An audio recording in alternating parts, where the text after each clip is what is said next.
Atari 50 Expanded Edition is offering a complete comprehensive physical release for Switch and PlayStation 5. There's also a Steelbook version, which I'm showing here. Atari sent me this, over 140 games.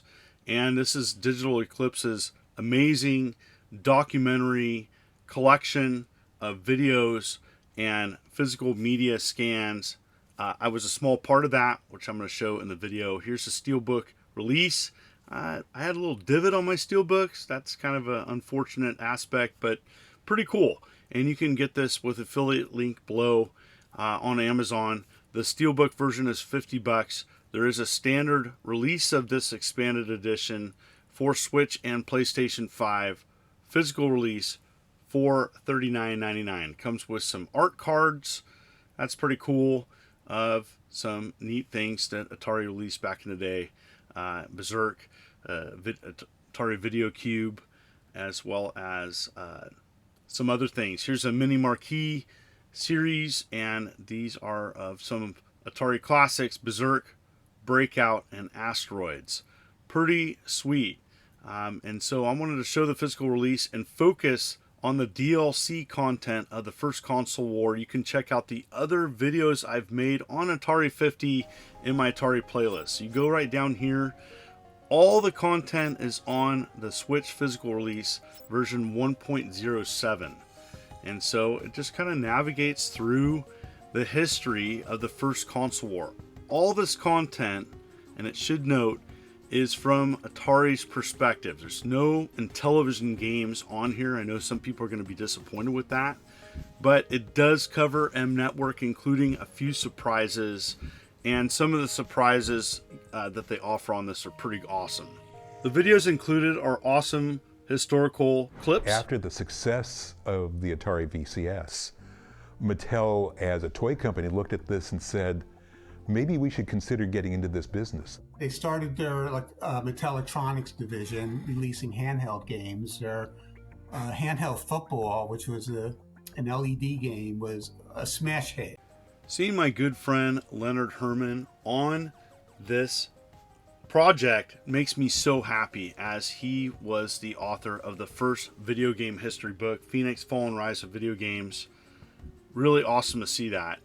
And so, anyways, navigating through the history of Intellivision and Mattel and M Network, it's pretty cool. And so, the big thing with this DLC is, for me, the history and how it's laid out. Here is a sample of another video clip. Mattel Electronics had no interest in making cartridges for the Atari 2600. What happened was this Glenn Hightower, who made the original cartridges for the Intellivision, he realized he got a bad deal out of it. Whatever games they sold to Mattel, they would get $30,000.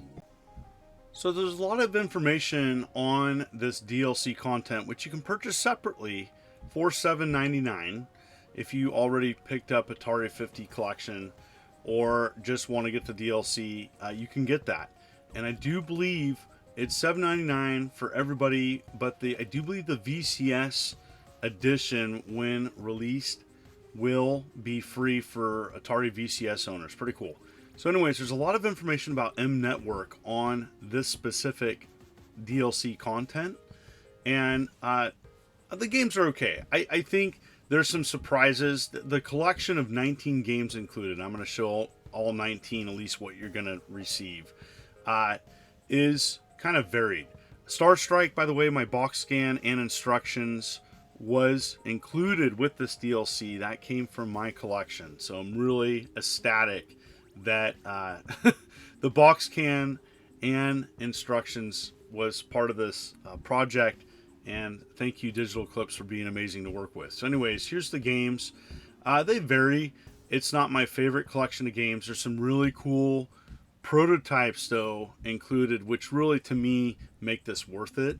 I am a fan of Air Raiders. I think that's an overlooked gem for the 2600 library, and it's well done. And so the filters and options to play these on the Switch or PlayStation 5 are pretty good. So if you want to relive some Atari classics, you can go down this rabbit hole and maybe play some games you didn't know existed. And it's a very simple kind of action flight sim game, and I enjoy it. I think it's well done on the 2600. And my friend showed me this back in the day, and I go back to it every now and then. Pretty cool. Definitely Afterburner style gameplay, different filters, different ways of playing the games. I think the games themselves are just all right, but all the other information that goes along with this collection to me makes it worth it. It's really cool. There's just some really neat things. Anteater was a surprise here. It was a prototype. In Search of the Golden Skull, it talks about Jerry Lawson, and so that's kind of neat, where it talks about a project that he was involved with. But the big one that I really like seeing is Tower of Mystery. We'll go back and talk about that in a bit. Very sweet. There's a 2-player game, Sword Fight, and so there's some really neat things in this collection. I think it's going to vary whether or not you're going to determine if it's worth it to pick it up or not. Anteater is on here, and it's got some cool animation. You know, it's an unreleased game, so you get to play something that didn't come out, and I think some people are going to enjoy checking that out. I do believe a physical release of this was offered way back when, but it wasn't officially released. Sword Fight, a 2-player game, and I think that's why it wasn't released. And so, yeah, there was a limited release of this back in 2000, so 24 years ago. And so Tower of Mystery is the big one. This one surfaced recently on Atari Age, and people got really excited. Awesome to see that it got saved. And so this ROM came from, it talks about where the ROM came from, and it was reunited with the original programmer, and that's on this collection. Pretty sweet. So Tower Mystery, very awesome to see this. Looks like a fun game, and there's an instruction manual as well. So it looks like a 4-level demo that was offered, I do believe, to be displayed at the Consumer Electronics Show. So this is the first time playing it.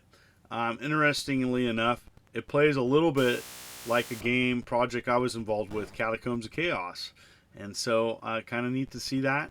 And just wanted to show it here, as it looks fantastic. And so here's the instruction manual. You can check it out.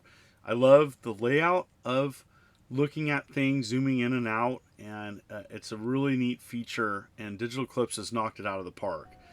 And so it continues to talk about the end of Mattel, and you know, talks more videos about the console war. And so I think it's cool. I do think I would like to see what Atari's going to do with Intellivision games. Are they going to make their own collection? Hopefully, fingers crossed, as I think there's a lot of people that want to see that. So hopefully stay tuned. So here is everything that's included with this collection of games. It's a mix of Atari, 2600 8-bit, hardball on there, and there is some 5200 offerings, as well as Xari Arena, including the great Desert Falcon for Atari 7800. And so for a lot of people, you may have not checked out that gem. Desert Falcon's kind of a cool game, kind of Zaxxon style, with, like, you know, the whole like Egyptian kind of take on a classic shooter. And so I like this game. My good friend John is a big fan of this game, and he introduced this to me years ago. There's also a 2600 release. The 7800 one is a lot better. And here is the collection of games that is offered on the entire collection. I think overall, if you haven't jumped into Atari 50, it is one of the better collections, legal collections of Atari games, covering new games offered, arcade, 2600, 5200. There is some Lynx and some Jaguar and a little bit of Atari 8-bit. There is no Atari ST games on here. I think for big Atari fans that don't want to collect original hardware and just play stuff on modern platforms, it's worth it. So in the comments, let me know. What do you think of this? What do you think of the DLC content? What else should Atari offer? Thank you so much for viewing this video. If you like what you see, please consider hitting that like and subscribe button and clicking the bell, as I'm uploading videos every week. You folks are wonderful and beautiful. This is the Immortal John Hancock. You take care.